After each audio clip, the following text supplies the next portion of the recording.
mwana ajalingira ata baba. Ulipanga swasa utasara pamono kufika. Okay.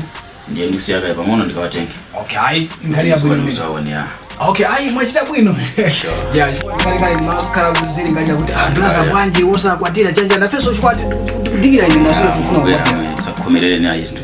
Okay. Angani hapo ni mazo wakali plaza mlidi dola hivi. Anje tamangani mkawatenge film zatipea. Afika sote alipageti. Okay, ai baada ni. Okay, ndio pesa. Okay, sharp ni pesa bla. Sharp. Sure. Sir.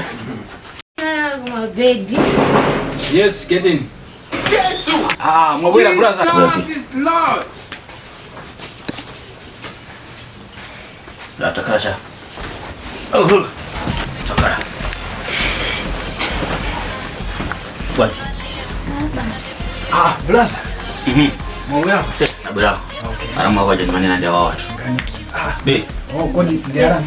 Bonjo. Karibu. Ndio. Abrasa janda watu. Muone arama. Mbanje. Ndio hana mbali bwana. Funa kwa sababu banjira. Kugaziwa. Kugaziwa. Tikawasiwa bwino tikawasiwa ndito. Namba muona napo kale rumwe. Ya ndikoyamba. Ndikoyamba kamene ka ndikoyamba. Takulandira ni mukana omasuka kuno ndi kumusi kwanu kuno. Bwifere lodi munomo ule uti mepanga uti tele. Una usawira nalola kumose walibindi bashibale. Ngaya nina zanga. Unditera ubulele loli panopa. Inozukhala bwiti kazuja chinachibweza ine tu. Chinali chibweza wende chinata. Ai ndichibweze apa ndakuzani kuti ndapeza mkazi kuti ndifuna ndikwatana ni manena amene uja. Ndiye suna ndoze bwana.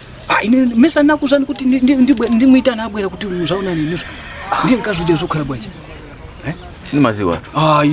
Uja ndichibweze changa. Ndiye tibange bwana. Tikamenye hiyo. Ndio wasiwe. Tikamenye tatie. Tatia kusola kwambira kazi. Kwa diyo ngasi. Unakaleka bwana. Baby, ndalo kwa shamba. Unaona mwana wangu ndiye. Baby, ndalo kwa shamba. Tatia kutamgeni leo. Tatia.